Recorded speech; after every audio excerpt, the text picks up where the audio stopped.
right channel လေးပြန်နေကြည့်လိုက်ပါရစေကျွန်တော်တော့အခုမြန်မာဒီတစ်ခါဒီဗီဒီယိုလေးမှာတော့တန်မိုးလဲနဲ့မယ်အော်တိုဖွင့်ပိတ်လုပ်ပေးတဲ့ဆိုလာမီးရင်ပြုတ်တဲ့ဒီလေးကိုတင်ဆက်ပေးမှာဖြစ်ပါတယ်ဒီဆိုလာမီးရင်လေးရဆိုရင်ကျွန်တော်တို့ညနေနေဝင်တာနဲ့မီးလင်းလာမှာဖြစ်ပြီးတော့မှနေထွက်လာတာနဲ့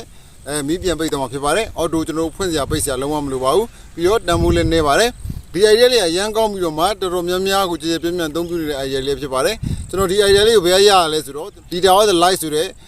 priority အဖွဲ့တစ်ခုကနေပြီးတော့မှ lesson မရတဲ့ data တွေမှာဒီ auto ဖွင့်ပိတ်လို့ရတယ် solar မီးရင်လေးကိုလိုက်ပြီးတော့တက်ဆင်ပေးနေတာဖြစ်ပါတယ်ခါမဲ့priority သဘောမျိုးနဲ့တက်ဆင်ပေးနေတာဖြစ်ပါတယ်အဲ့ဒါကိုကျွန်တော်ကအဲ့ပုံစံတိုင်းလိုက်ပြီးတော့မှကျွန်တော်ကလုပ်ကြည့်တာဖြစ်ပါတယ်သူတို့လုပ်တဲ့ပုံစံကတော့ဘယ်လိုလုပ်တယ်ဆိုတော့ကျွန်တော်အတိအကျမသိပါဘူးဒါပေမဲ့လို့အဲ့ဒါသူတို့လုပ်တဲ့ပုံစံကိုကြည့်ပြီးတော့မှကျွန်တော်ခံမှန်းပြီးတော့မှရန်တုပ်ပြီးတော့လုပ်ထားတာဖြစ်ပါတယ်ဒါပေမဲ့လို့ရန်တုပ်တယ်ဆိုပေမဲ့တော်တော်လေးကိုစင်ပြရတွေ့ရပါတယ်အဲကြောင့်မလို့မိတ်ဆွေတို့ကိုကျွန်တော်ကဒီကနေပြီးတော့မှပြဝေလိုက်တာဖြစ်ပါတယ်ကဲစိတ်ဝင်စားရဆိုတော့ကျွန်တော်တို့လုပ်ကြည့်လိုက်အောင်ဗျာဒါလေးကတော့ 5 volt နဲ့ 50 mAh ရှိတဲ့ဆိုလာပြားလေးပါ50 mAh နဲ့ပြားကိုပြိုင်ဆက်တွဲလိုက်ရင်100 mAh ရမှာပါတနာရီကို100 mAh နှုန်းနဲ့10နာရီကြာအောင်အလင်းအောင်ကောင်းကောင်းရမယ်ဆိုရင်တော့1000 mAh ရနိုင်ပါတယ်ဆိုလာပြားလေးမှာအပေါင်းတို့တွဲပေးဖို့အတွက်နေရာလေးတွေပါပါတယ်ဒီဆိုလာပြားနှစ်ပြားကိုပြိုင်ဆက်ပုံစံဖြစ်အောင်တွဲမှာဖြစ်ပါတယ်ဒါလေးကတော့ TIB41 လို့ခေါ်တဲ့ transistor လေးဖြစ်ပါတယ်ဒီမှာဆိုရင်ကုတ်နံပါတ်ကလေးတွေရေးထားပါတယ်ဒါလေးကတော့ 1k ohm ရှိတဲ့ resistor လေးပါဒါလေးကတော့ 14007 diode လေးပါဒီမှာလဲကုတ်နံပါတ်ကလေးတွေရေးထားပါတယ်ဒါလေးကတော့2600 mAh ရှိတဲ့ lithium battery အဟောင်းမှဖြစ်ပါတယ်ဒါကတော့ 1W LED မီဒီလေးပါကျိုးတက်ထားပြီးတော့မှခတ်တောင်းတောင်းလေးဖြစ်အောင်ပိုက်ဆွတ်ထားတာဖြစ်ပါတယ်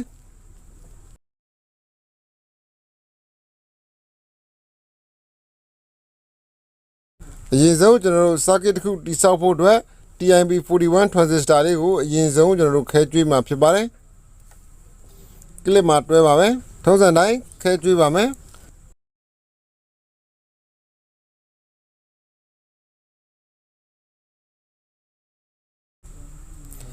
base ရဲ့ collector ရဲ့ emitter ရဲ့ဖြစ်ပါတယ်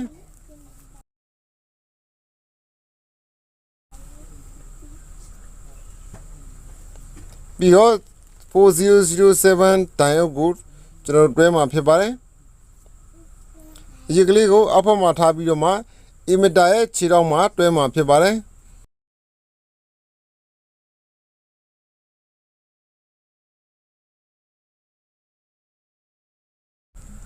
ပြီးတော့ 1k ohm ရှိတဲ့ resistor လေးကို transistor ရဲ့ခြေထောက် base နေရာမှာတွဲမှာဖြစ်ပါတယ်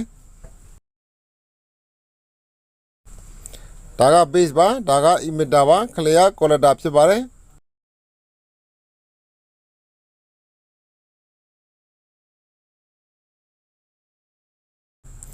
ပြီးတော့ resistor ရဲ့လွတ်နေတဲ့တစ်ဖက်နဲ့ diode ရဲ့လွတ်နေတဲ့တစ်ဖက်ကိုတွဲလိုက်ပါမယ်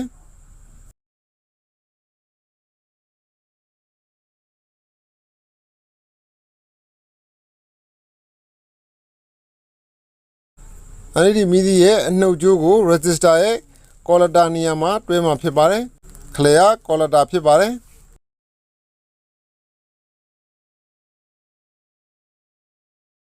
ဒီ transistor လေးကတော့ solar နဲ့ battery တွဲတဲ့အခါမှာလျှပ်စစ်အဝင်အထွက်ကို auto ဖွင့်ပိတ်လုပ်ပေးမှာဖြစ်ပါတယ် transistor ကို composite ပြားလေးမှာငြိမ်အောင်ကျွန်တော်တို့ထိုင်ထားမှာဖြစ်ပါတယ်ဒီနှစ်ခုကိုလည်း rapid နဲ့ပဲတွဲမှာဖြစ်ပါတယ်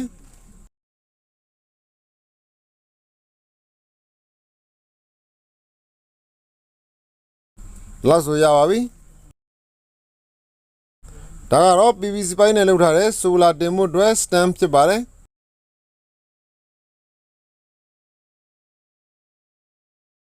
solar နှစ်ခုလုံးကို stand ပေါ်မှာကတ်ထားမှာဖြစ်ပါတယ်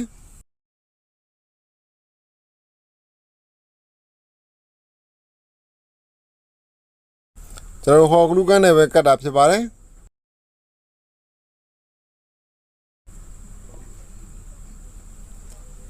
ဒီနေရာမှာအပူခံကော်ရရင်တော့ပို့ပြီးတော့မှအဆင်ပြေပါတယ်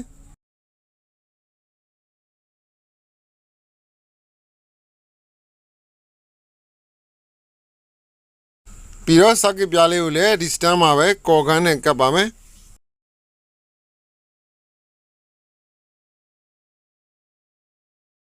ပြီးတော့ battery တက်ဖို့အတွက် battery အိမ်လေးကိုလည်းဒီ stand မှာပဲတက်မှာဖြစ်ပါတယ်ကော်ကတော့စင်ကော်နဲ့ကပ်လိုက်တာဖြစ်ပါတယ်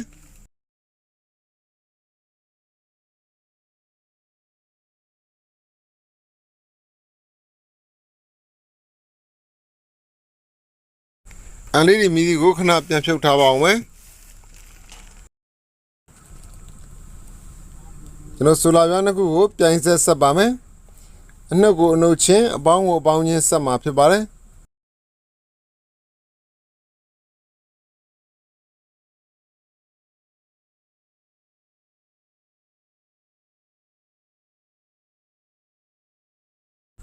အန်လေးဒီမီဒီကိုကျွန်တော်ပြန်ပြီးတော့မှတက်ပါမယ်အန်လေးဒီမီဒီရဲ့အန်တန်ကျိုးကို transistor ရဲ့ခြေထောက် collector မှာတက်မှာဖြစ်ပါတယ်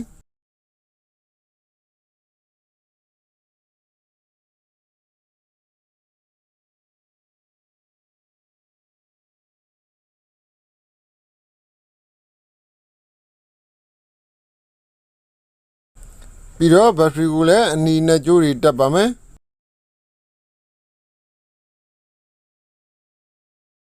battery ရဲ့ plus ကြိုးကိုလည်း solar ရဲ့ plus ကြိုးမှာတက်မှာဖြစ်ပါတယ် battery အပေါင်း solar အပေါင်းတက်တာဖြစ်ပါတယ်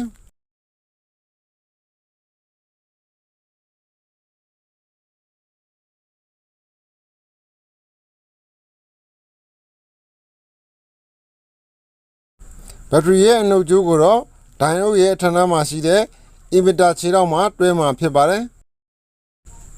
minus က emitter မှာ plus က solar မှာဖြစ်ပါတယ်။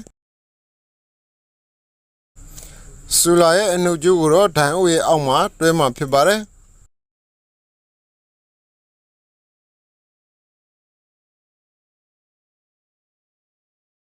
ဒိုင်အုပ်ရဲ့အောက်နားလေးမှာတွဲတာပါ။ပြီးတော့ solar ရဲ့အနှုတ်နေရာမှာတွဲမှာဖြစ်ပါတယ်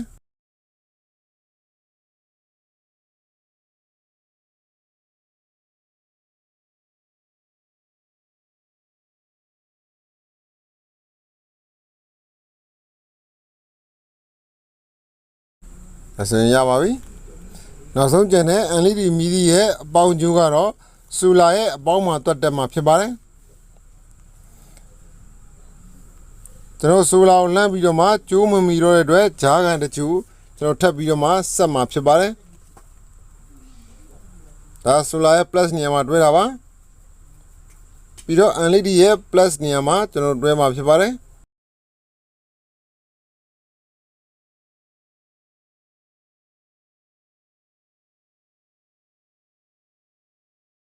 အစရင်ပြီးပါပြီဒီမှာမီးလဲလင်းနေပါပြီ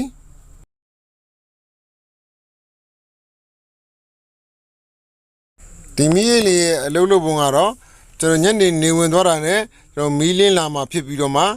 မနေ့နေထွက်တာနဲ့အော်တိုကျွန်တော်မီးပိတ်သွားမှာဖြစ်ပါတယ်ဒီမှာ transistor လေးကနေပြီးတော့မှမီးဖွင့်ပိတ်ကိုအော်တိုလုပ်ပေးနေမှာဖြစ်ပါတယ်ရတော့ battery ကနေမီးလင်းပေးနေတာဖြစ်ပါတယ်ဆိုလာကမီးလင်းမပေးပါဘူးဒီ transistor ခလုတ်လေးကနေပြီးတော့မှမီးဒီကိုအဖွင့်ပိတ်ပြုလုပ်ပေးတာဖြစ်ပါတယ်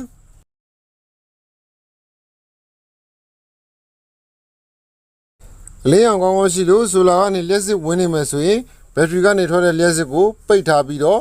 အားသွင်းပေးနေမှာဖြစ်ပါတယ်အလင်းရောင်မရှိတော့လို့ဆိုလာကလျှက်စစ်ထုတ်မပေးနိုင်တော့မှမီးလင်းအောင်ဘက်ထရီကနေပြီးတော့မှထုတ်ပေးတာဖြစ်ပါတယ်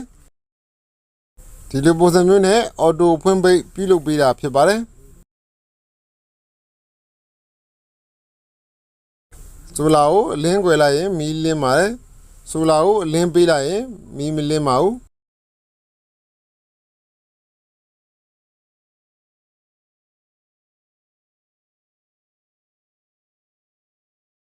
ပြီးတော့ကျွန်တော်ဖုံးတက်မီနဲ့မီးထိုးကြည့်ပါမယ်ဒီမှာလင်းအောင်ရှိနေတဲ့အချိန်မှာမီးမလင်းပါဘူးလင်းအောင်မရှိတော့မှမီးလင်းလာတာဖြစ်ပါတယ်အဲဆိုရင်နေထွက်နေရင်ကျွန်တော်မီးမလင်းပါဘူးနေကွယ်သွားရင်မီးလင်းမှာဖြစ်ပါတယ်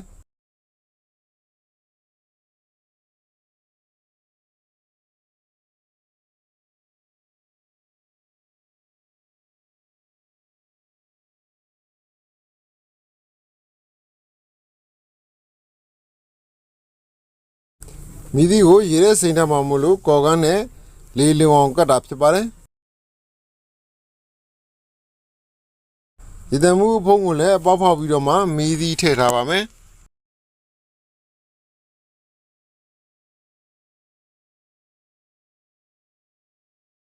မီးသီးထည့်ထားပြီးတော့မှအဖုံးကိုလည်းဟော်ဂလူးကန်နဲ့တည်တည်ချာချာကတ်ထားမှဖြစ်ပါတယ်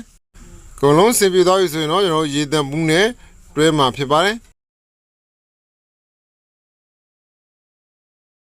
ဒါကတော့ blanching powder လို့ခေါ်တဲ့အရောင်ချွတ်စင်းမှုမှာဆက်ပြကုန်ညံရောင်းတဲ့ဆိုင်တွေမှာ washing powder လို့ပြောဝင်ရပါတယ်တစ်ထုပ်ကို300ပေးရပါတယ်ဗျ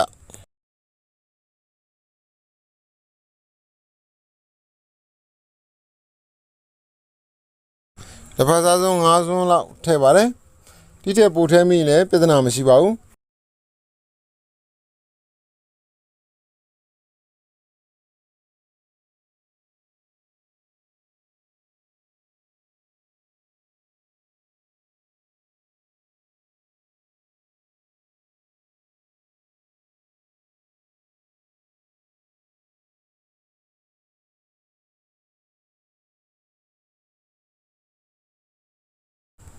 ပြီးတော့ရေအပြည့်ထည့်ပါမယ်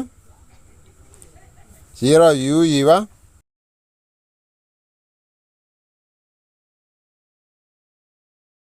ပြီးတော့ကျွန်တော်အန်လေးဒီမီးသီးလေးထည့်ပြီးတော့မှစောကဆိုလာစတန်လေးကိုတက်ပါဖြစ်ပါတယ်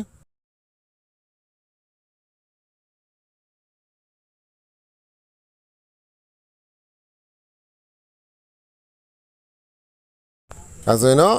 အကုန်လုံးအဆင်သင့်ပြီးပါပြီမီးလင်းပါလေဗျဆိုလာကိုအလင်းကွယ်လိုက်တယ်ဆိုရင်မီးလင်းလာပါတယ်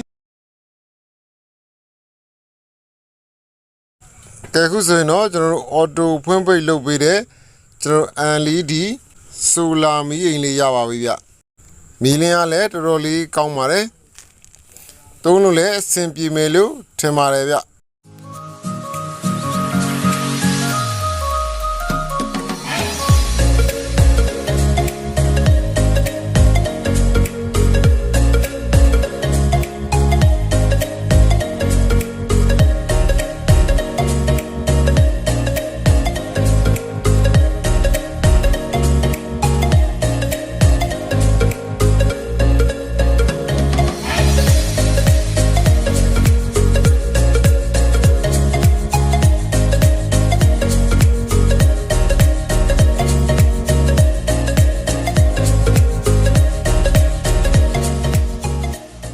ဒီဗီဒီယိုလေးကိုကြည့်ပြီးတော့ကျေနပ်နှစ်သက်ကြလိမ့်မယ်လို့ထင်ပါတယ်တကယ်လို့နှင်းသက်ခဲ့တယ်ဆိုတော့ like လေးပေးခဲ့ပါဦးဗျာတကယ်လို့နှင်းသက်ခဲ့ဘူးဆိုတော့ unlike လေးပေးခဲ့ဖို့မမေ့ပါနဲ့နော်အားလုံးအထူးပဲကျေးဇူးတင်ပါတယ်နောက်လာမယ့်ဗီဒီယိုမှာကျွန်တော်တို့ပြန်တွေ့ကြမှာဗျာ